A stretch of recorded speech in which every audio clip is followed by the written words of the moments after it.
You're watching the Dallas Cowboys Report, presented today by ButcherBox. They're hooking you up with free chicken for a year at butcherbox.com/NFL Daily. When you use promo code NFL Daily, we'll tell you how to get that deal later on in today's show, but it's a never-before-offered one. Do not miss out. We appreciate ButcherBox being one of the newest sponsors here at the Cowboys Report. Here's what's coming up on today's live edition of NFL Daily. With Jason Peters signing, we know who's been cut from the Cowboys practice squad. Tyler Smith is very much in line to start in Week 1 for the Cowboys. Plus the Dalton Schultz trade ideas from Bleacher Report that I'm going to discuss nicely here. And the latest on the Michael Gallup injury. All that coming up. We begin, though, with the practice squad adjustment. Mika Tafua has been released from the practice squad by the Dallas Cowboys to make room for Jason Peters. So that is the update on Mika Tafua. I was a bit surprised the Cowboys chose to cut him. He flashed some in the preseason. He is out. Could he come back later on? Absolutely. But for the time being, he has been cut from the Cowboys practice squad.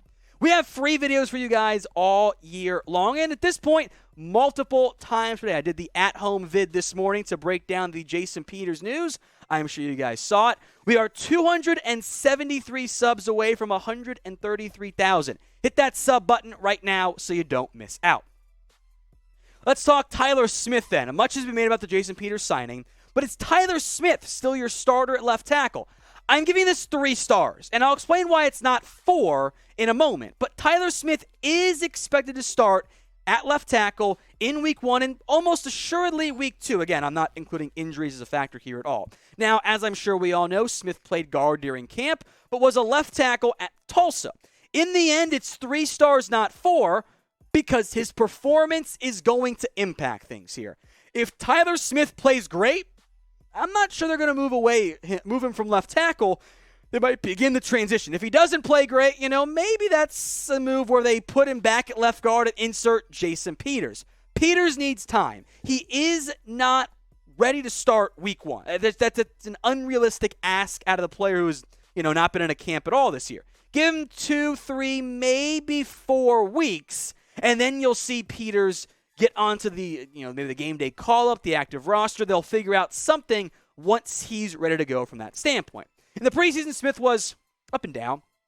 I was actually kind of bothered by the penalties that he committed a bit too frequently. As far as I'm concerned, that was a huge issue for him. But a couple of those flags were iffy at best. I thought his run performance, grade-wise, was much better than what PFF graded him at. Peters last year for the Bears, the Eagles tried him at guard. It did not work well. He is not a guard. He's got to be at left tackle. I don't trust him anywhere else. Peters, though, has played well for Chicago last year.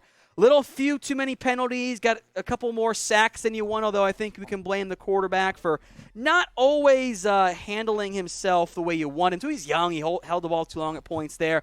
He's an upgrade by a pretty good margin over Josh Ball and over Matt Waletzko as your backup offensive tackle. So prediction time. Who starts more at left tackle this year for the Dallas Cowboys? Type in TS for Tyler Smith or JP for Jason Peters. This is the pinned comment on today's show. So if the ad break comes here on YouTube, take advantage of it. Head down there, type in TS for Tyler Smith or JP for Jason Peters.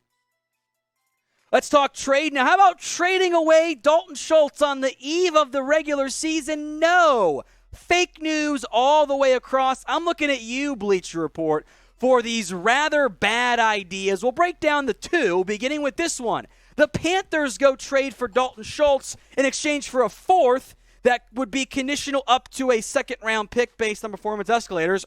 Okay. And a 7th-round pick. So you're dumping Dalton Schultz for draft capital. But why? The Cowboys have a pair of rookies behind Dalton Schultz right now at the tight end spot in 4th-round pick Jake Ferguson and in your UDFA Peyton Hendershot.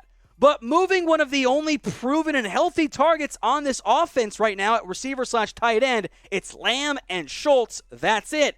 Doesn't actually make any sense for the Cowboys org at this point. Frankly, I know the Cowboys are probably not going to pay Schultz long term, and I like Jake Ferguson. I was impressed by both him and Peyton Hendershot.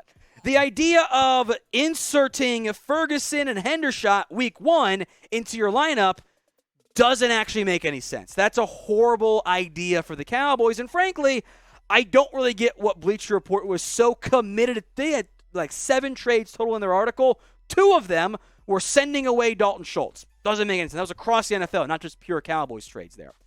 What is your confidence level in the Cowboys' backup tight ends? Scale this for me from 1 to 100. Let me know what you have to say there in the comments section.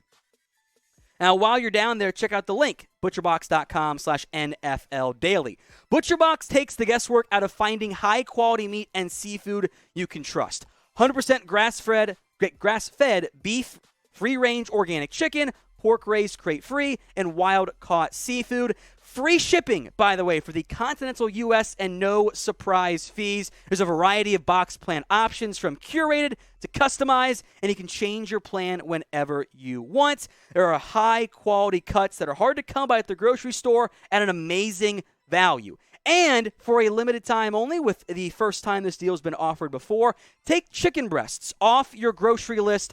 ButcherBox is offering you Cowboys Report watchers an incredible deal that they've never offered before. Free chicken for a year. Get 2 pounds of free-range organic chicken breasts for free in every order when you sign up at ButcherBox.com and use code NFL Daily. That's to claim this deal at ButcherBox.com/NFL Daily and use code NFL Daily. I'm a huge fan of what ButcherBox has to offer. I made some fire burgers the other night with some bacon, also from ButcherBox. Threw on some avocado. I even stuffed the burgers with cheese because I'm fancy like that. Try it out, ButcherBox.com/NFL Daily with code NFL Daily. I'll put that link in the comments section and in the description. All right, more trades here. Roquan Smith getting an exchange for Dalton Schultz or a second-round pick because, you know, what the Cowboys need is another high-paid linebacker. Again, this doesn't make sense for me nor for the Bears. By the way, the Bears do not need another tight end. They've got youngster Cole Kmet. The Cowboys are in good shape at linebacker between Anthony Barr, Jabril Cox, Micah Parsons, LVE. And long-term, the Cowboys don't want to pay Roquan Smith big money. So trading a second-rounder, which I think is about the right value, doesn't make that much sense. I don't see how, on one hand, conditional 4th is straight up second. That's a different gap there between this trade and the first trade. Same author, by the way. I like Roquan Smith. I never thought he was really going to be traded because you don't need him. You have Micah Parsons, you have LVE, you have Anthony Barr, Jabril Cox. If those are your top 4, I think you're fine. I really do. Like, you do not need linebacker help. If you want to go make a trade, look at receiver, and I think more importantly, still look at the offensive line more so than just the linebacking room from that standpoint. So name a player then who you guys want to trade for. It could still be Roquan Smith, even though I'm not on board with it, but I want to hear from you. Sound off for me in the comments section. Let's move now to Michael Gallup. Is he going to return soon? 4 stars, and you kind of got wind firmly officially from the Cowboys last week that, hey, he's getting back sooner than everyone thought. Gallup will not play or practice this week. That is the reality of the situation. Now, he does, however, continue to impress in terms of his rehab. And the hope and the expectation, as we've said for weeks now, is that Gallup is going to be back a lot sooner than I think people thought he was going to be back. I think we're talking by week 4 at maybe the latest. So, more on Gallup, but first, let's play a game. Before or after, does Michael Gallup return by week 3.5, i.e., does he play in week 3 or before, or in week 4 or after? Type in A for after, or type in B for before. I don't know which Gallup we're going to get. Gallup last year was limited by injuries. He wasn't the same high-end impact player we saw back in 2019. 2020, as a predominantly vertical threat, he did not have his quarterback out there, which is a pretty big difference in terms of Dalton versus Dak Prescott, as we all saw last year. The Cowboys are going deep right now at wide receiver. Lamb, Gallup is out week 1. Tolbert, Noah Brown, Simi Fehoko, KaVontae Turpin, Dennis Houston, for now at least. He might be the guy that they kind of stashed there in the end. And then James Washington as well on IR. We'll see when and if maybe Washington ends up returning to this Cowboys team. All right, some number changes we got to break down for you. The Cowboys, as the rosters get trimmed down, the players who had to use duplicate numbers or bad numbers, they no longer have to use them.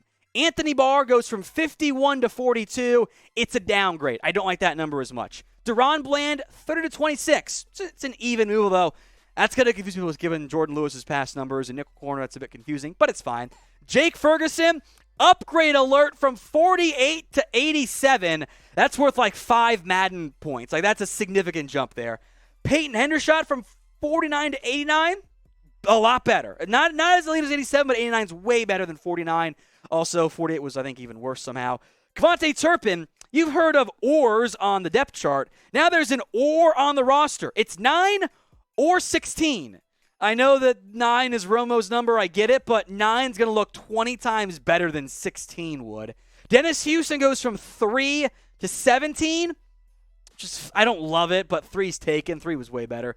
Matt Waletzko, lateral move from 71 to 79. And Malik Jefferson from 45 to 46. Also, as far as I'm concerned, a lateral move. So big stock ups for Ferguson Hendershot. Stock down for Anthony Barr. With week 1 here, do not forget to buoy the Dallas Cowboys into fewer flags. We need them to not be the penalty boys anymore. So type flags in the comments section, and let's force America's team to not be the most penalized one in the NFL.